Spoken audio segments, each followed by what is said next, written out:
Hi there guys, welcome to Boxped. Thanks for tuning in. Okay, so I want to talk about a few fights in a couple of different videos for this weekend. This first video I'm talking about Darren Barker going up against Felix Sturm tomorrow evening. It's going to be in Germany and it's for Darren Barker's IBF middleweight title, which he won in his last fight against Daniel Giel, which was a great win for him. And you know, I'm very glad that he managed to get the world title, and you know, this is his first defence against a tough opponent. You know, both these guys are similar sizes. If you check, well, according to BoxRec, you know, the thing is here for Barker is that Sturm, for me, possesses the type of physicality and the type of style that makes it difficult for Barker. It's quite a strong style. He's always quite... Some guys just look strong in the ring, okay? Even though they're the same size, they make themselves look bigger. Also a guy like, let's for example say Martin Murray. He's very similar. It's one of the reasons I probably would say Martin Murray is the strongest. I give him an edge over the other British fighters in this category at the moment, because I think Murray is just very strong in the ring. He's very stable. And I think, you know, Sturm's got that type of style as well. You know, he's known for having a really good jab, really stiff jab. He needs to use that in this fight against Barker, because he's going to have to stop Barker from, you know, throwing combinations and from, you know, basically landing shots. Because on the other hand, I would say Barker is probably, it's difficult to say the most skilled, but I would say definitely the slickest fighter of the British bunch. You know, of the main British fighters that are being talked about as fighting each other. And you know, we got Martin Murray, Matthew Macklin, Andy Lee, and Darren Barker. They're the four I'm talking about. You know, he is a pretty slick fighter. Barker's got some skills. You know, been saying this for a while. The only thing I would say is sometimes he does look a bit vulnerable in the ring if he comes up against, you know, a big guy who can try and walk you down. I think that would be something that I would be concerned with Barker.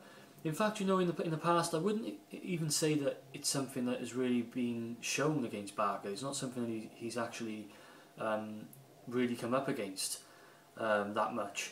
And there's not really... It's just a feeling that I get. It's just something I see in his style that I think that he's got to be aware of, you know, because a guy like Sturm would like to use the jab, he would like to walk you down and then punish you. You know, and as he gets older, especially as fighters get older, they tend to use more of a, you know, they do say the last thing you lose is your power. So you see fighters going on in their career who actually start using more sturdy, stable, strong tactics rather than bouncing around the ring. They like to use the jab. They like to use that technique to just break you down and then, you know, catch up with you later in the fight. And later into the fight is something that Darren Barker really needs to be careful about here, because as the fight goes on, you might see, you know, you don't want to see Felix Sturm coming on strong late on. Having had success with the jab, slowing Barker down as Barker gets tired, you know, closing it up, getting up close, and actually, you know, finishing the job.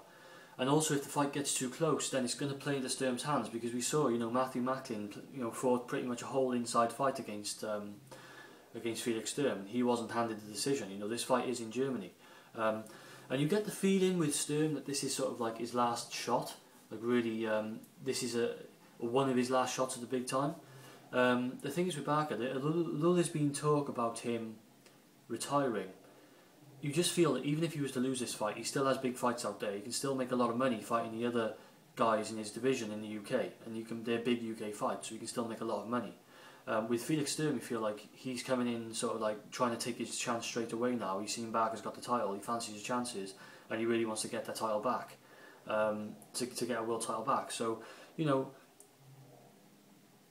I'm not saying that Barker has less motivation, but you've got to say that Felix Sturm definitely has, you know, that sort of last chance type. He'll have that last chance type fight about him. He'll know that if he loses this, then, you know, where does Sturm go? He's going to have to really search if he wants another shot. And you know, who else out there will he really stand a chance to get, you know, a major chance against? We saw Stieglitz dismantle Arthur Abraham You know, and if you've got the likes of George Groves coming up, other very skilled fighters, it's going to be very difficult for Sturm to stay in with the pack and to keep going. You know, so I think that it's going to be an interesting fight. It's going to be a difficult one.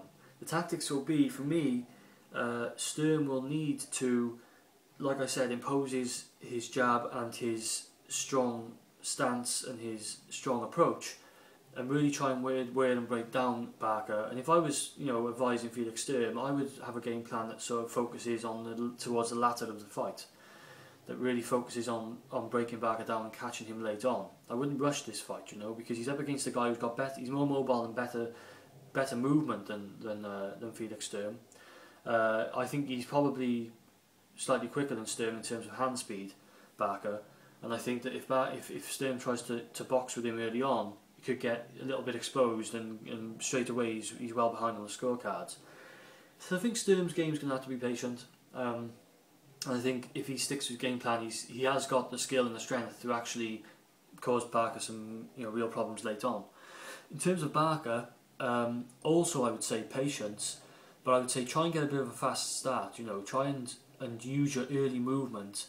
You know, not to wear yourself out, but use that early movement to your advantage. Use your mobility to your advantage. Try and land the better quality shots with your hand speed. Look out for that jab. Try not to get touch with that jab too often.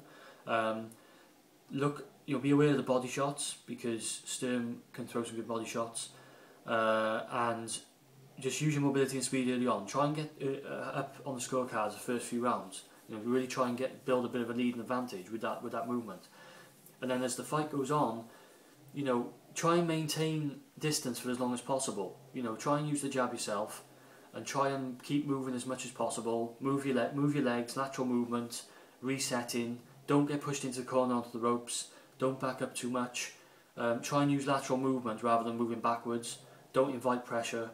I really would suggest that he does that for as long as possible, because if he starts going inside, as we know Barker does unfortunately, then it could be turning into an inside fight late on. That's where I see the danger happening here for Barker. Is this turning into a close fight late on, or as the fight progresses? So a second half of the fight, if this turns into a close war, up-close battle, I think that's playing into Sturm's hands. Sturm likes that type of thing.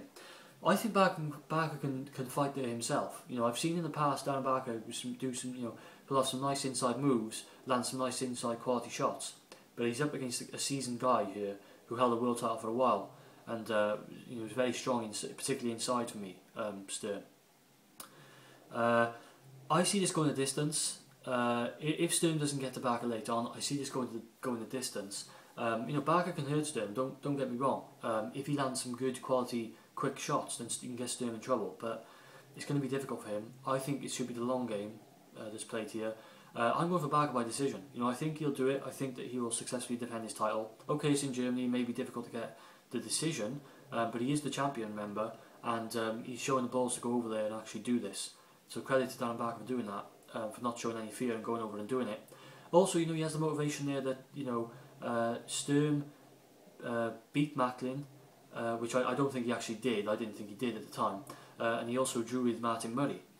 So you know, Sturm's a tough character. You know, to have those results against Macklin and Murray, who were two good fighters in themselves, that shows Sturm still has, you know, he still has strength in the division. He still has the ability. You know, he really is a tough opponent for Darren Barker. So, you know, hopefully Barker sticks to the game plan and gets it right on the night. I think he comes back with the title, possibly a close decision, but I'm hoping Barker does it, and I think he will. But it's going to be a tough fight, you know, against Sturm. So thanks for watching, guys. They're my thoughts on this fight. I will be dropping some other videos very soon today. Thank you for watching. This is Boxbred, and I'm out.